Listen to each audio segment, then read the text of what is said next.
This is going to be awesome.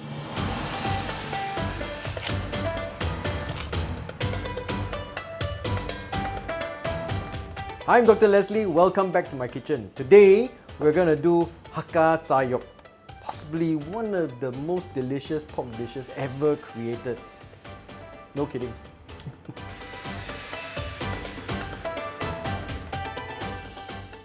So to make this dish, we need to start with some pork belly. I'm using Japanese, this is Kumamoto pork belly. When you buy Japanese pork belly, right, it does tend to be a little bit more fatty. If you buy it online, you can't really get to choose. But if you go to the supermarket, you can pick those with the right amount of fat to meat ratio that you like. When the Japanese eat pork, they actually like to eat the fat.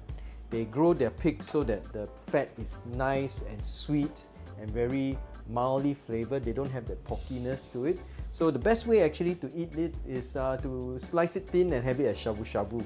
You can really taste the sweetness of the pork that way. But today, because I wanted to show you how to make Hakka Zhar Yoke, I tell you, this is a dish that after I fry it, right, and I cut it, right, you take the first piece, then you take the second piece, and by the time you serve it to your family, like half of it is gone. Okay, it really happens to me. So I really love the flavor of this dish I'm going to share with you. I want to acknowledge that the recipe is actually from Auntie Ruby from Food Canon, but I modified it a little bit. To make the marinade, we need this thing called nam yi, or red fermented bean curd. This is possibly the most important part of the marinade because this gives it that it's got a lot of umami in it, and then it's got red yeast as well to give it that red color. I'm going to put 3 pieces of this nam yi into a bowl.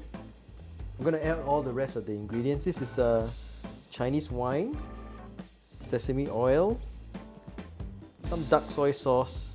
This is more for the color than anything else. This is 5 spice powder, salt, and sugar. So all the ingredients, the amount of ingredients will be in the recipe link below. So we're going to break up this nam yi. Almost forgot garlic. Add in the garlic. Garlic is the other essential ingredient. So the garlic and the nam yi together, and then when you deep fry it, it's amazing. You can even smell it now. Once all the ingredient is already mixed, we crack 1 egg. Okay, the egg will help give it a bit of binding power. When you put the flour onto the pork, the egg is going to help bind it all together. Okay, so this amount of marinade is actually good for 1 kilogram of pork. This is much less than 1 kilogram. So you can keep it aside for your next recipe, or my advice, buy 1 kilogram of pork. Really. Especially if you're doing this for Chinese New Year, sure not enough one. Brings out that lovely umami yumminess of the pork. I'm just going to put enough to cover.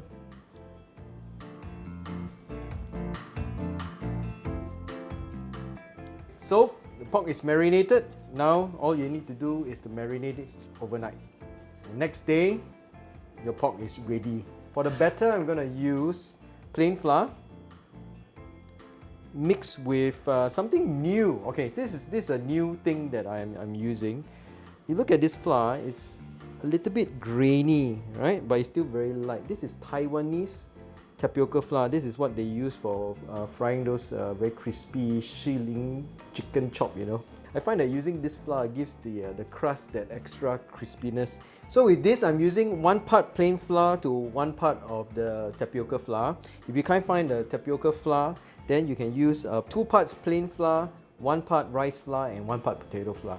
The mixture will give it a nice, really crispy crust. Okay, mix it nicely. We're going to take our pork.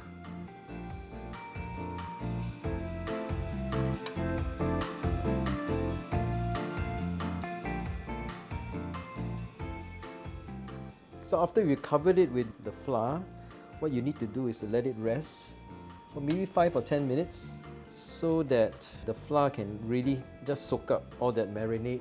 It's important that you wait for the flour to turn from white to sort of like a pinkish color. So now you just leave it aside. You see it's all white now. So after a while, the flour will soak up all the marinade, it will turn a little bit brown. That's when we fry. So as you can see, after 5 to 10 minutes, all the marinade has soaked through. We're going to fry in 2 stages. The first stage of frying is at low heat. The advantage of frying at low heat is that we can actually let the fat render slowly. When you put the pork in, you want to put it away from you, like that, so that you don't get oil splatter all over you.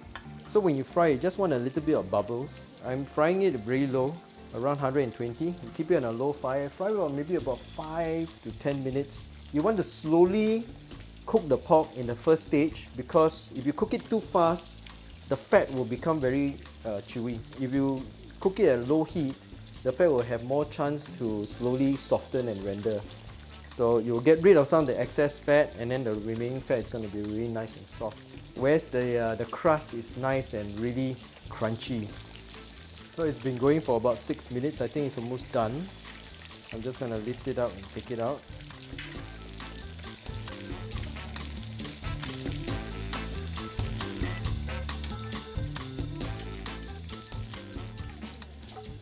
Okay, so now we're going to heat the oil up to 190 degrees, and we'll put the pork in for maybe less than a minute, and that will really crisp it right up. So when the pork has got a bit of time to rest, you get rid of all the excess water vapor. Put it in carefully.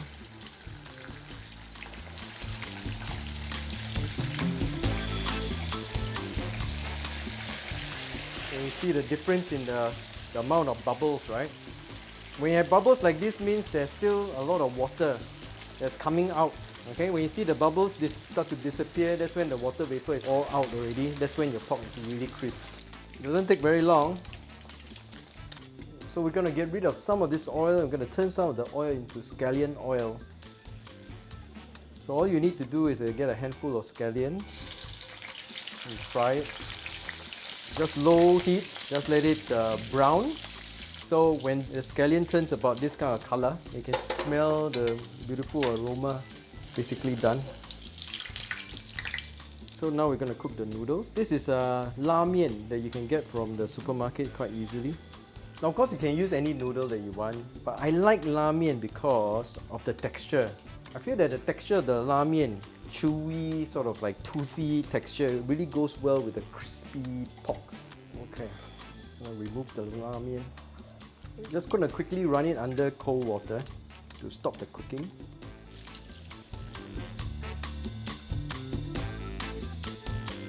So let's construct our noodles, right? These are just nicely cooked.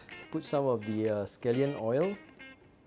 Okay, remember this scallion oil has got the flavor of the pork on it as well. And then just some soy sauce. You don't need too much soy sauce because basically the pork is already very flavorful. You just want a very simple noodle dish. Get some of the pork. Got a nice.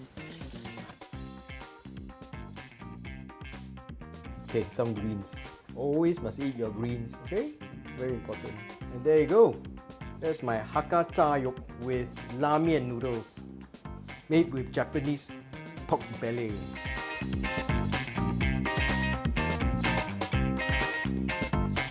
Now for the moment of truth. Look at that.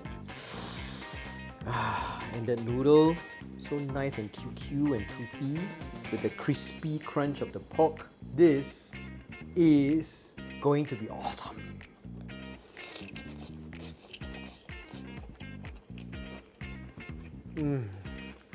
It really is one of the most tasty pork dishes ever created. It's super addictive. Okay, you gotta try this recipe. It's a great recipe, goes really well with the noodles. If you're interested to buy the Japanese pork, there are 400 brands in the market, different styles of pork, from free range to kurobuta to normal shirobuta pork. Please check out the link below. Until next time, happy cooking!